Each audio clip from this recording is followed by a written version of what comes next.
Ассалаумағалейкум құрметті көрермен, армысыздар. Сіздер футбол туралы YouTube каналындасыздар. Назарларыңызға футболдан Қазақстан Премьер-лигасының кезекті 9-шы тур ойындарына жасаған шолуымызды ұсынамыз. 17 мамыр сенбі күні Көкшетау қаласында жергілікті Оқжетпес командасы Ақтөбені қабылдады. Есепті алаң иелері ашты. Ойынның басында дәлірек айтсақ 14-ші минутта Оқжетпес сапындағы тәжірибелі Тимур Досмағамбетов айып добын орындап топты айналдырып теуіп қақпадан бір-ақ шығарды.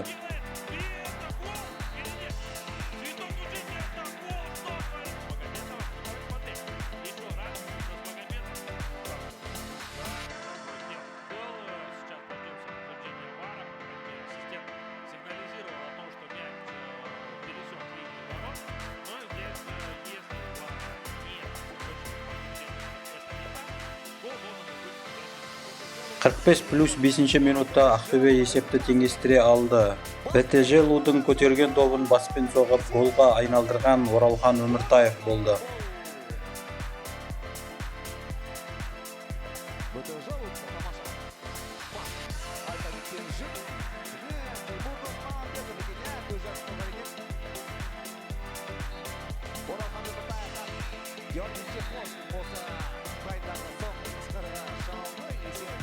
Елу 56-шы минутта Ақтөбе сол қапталдан шабуылдап, гол салып есепте алға шықты. Гол авторы гаитилік футболшы Жан Жайро.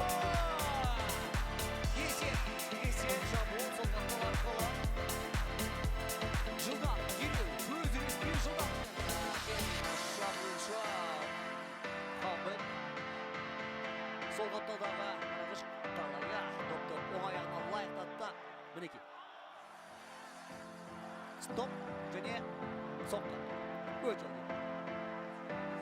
65-ші минутта Оқжетпес қорғаушысының қателігін пайдаланған Жан Жайро тағы да гол салып матчта дубль рәсімдеді.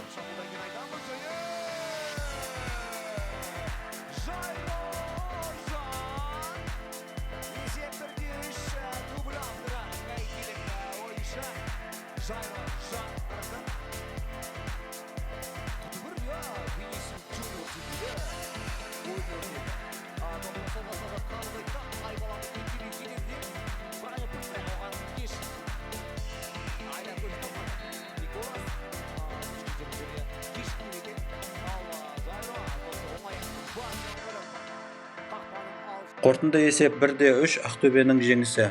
Атырау қаласында жергілікті Атырау командасы Талдықорғандық Жетісуды қабылдады. Турнирлік кестенің соңғы жағында орналасқан бұл командалар арасындағы бірінші тайм 0-0 есебімен аяқталды. Ал екінші таймның басында Атырау қақпашысы Арсен Сиукаев тәртіп бұзып, оның қақпасына пенальти белгіленеді. Оны Жетісудың ресейлік шабуылшысы Руслан Болов сәтті орындады.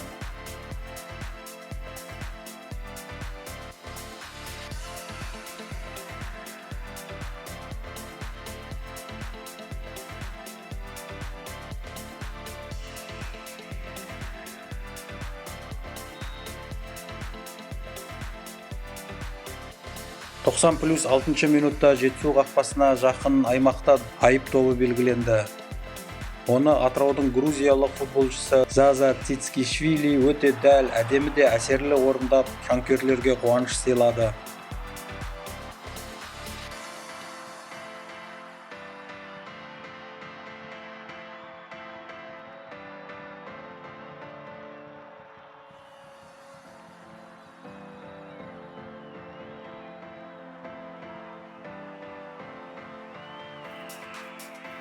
Қорытынды есеп 1-1 Атырау тең нәтижені жұлып кетті. 18 мамыр жексенбі күні Жезқазған қаласында жергілікті Ұлытау мен елордалық Астана командаларының арасындағы кездесу өтті. Бұл ойындағы есеп екінші таймда ашылды. 72 минутта Астананың албаниялық легионері Назми Грипши допты шебер қарсылас команда қақпашысынан асыра теуіп гол салды.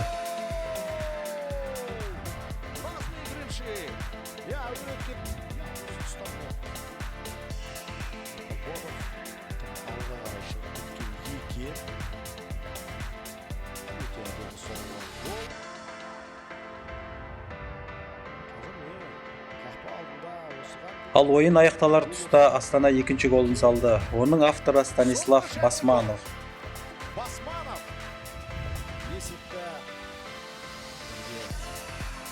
берүү кажет. Әрине команданын осылайша сүрөтсүз өнөр көрсөтүүгө әрине футболдон катийлик. Бул аркылуу Қорытынды есеп 0-2 қонақ команданың жеңісі.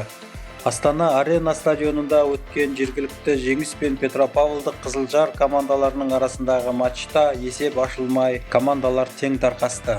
Қызылорда қаласындағы Ғани Мұратбаев атындағы стадионда жергілікті Қайсар командасы түркістандық Тұранды қабылдады. Бұл матчтың тағдырын жалғыз гол шешті. Оны Қайсардың шабуылшысы Айбар Жақсылықов пенальтиден салған болатын.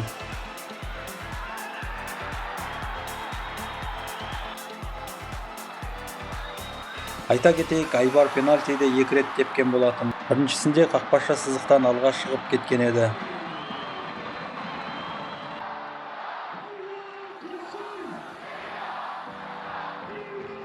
Қорытынды есеп 1-0 қазақстандық футболшылардан тұратын Қайсар командасының чемпионаттағы алғашқы жеңісі. Семей қаласындағы Спартак стадионында жергілікті Елімай командасы алматылық Қайратты қабылдады. Тартысты өткен бұл матчтағы есеп 90 минутта ашылды. Оның авторы Елімайдың шабуылшысы Иван Свиридов.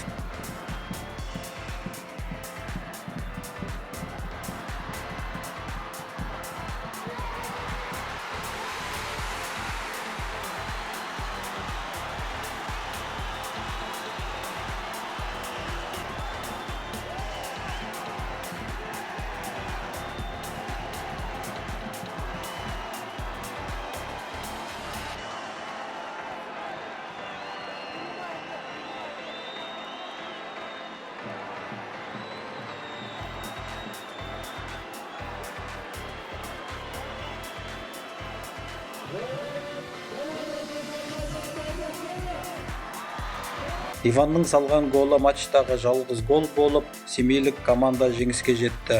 Енді назарларыңызға 9-шы тур ойындарынан кейінгі турнирлік кестені ұсынамыз. Турнирлік кестеде көшбасшы ауысты. Бірінші орынға 25 ұпаймен Ақтөбе командасы шықты. Ақтөбеліктер аптаның ортасында Қызылордаға барып Қайсар командасымен 16-шы тур ойынын ерте өткізіп 3 ұпайға қол жеткізген болатын. Ал чемпионатта бірінші рет жеңіліске ұшыраған алматылық Қайрат 23 ұпаймен екінші орында. Үшінші орында 21 ұпаймен елордалық Астана командасы келеді. Кесте соңында 2 ұпаймен Ұлытау командасы қала берді. 9-шы турдың Тобыл мен Ордабасы командаларының арасындағы матчы кейінге шегерілген болатын.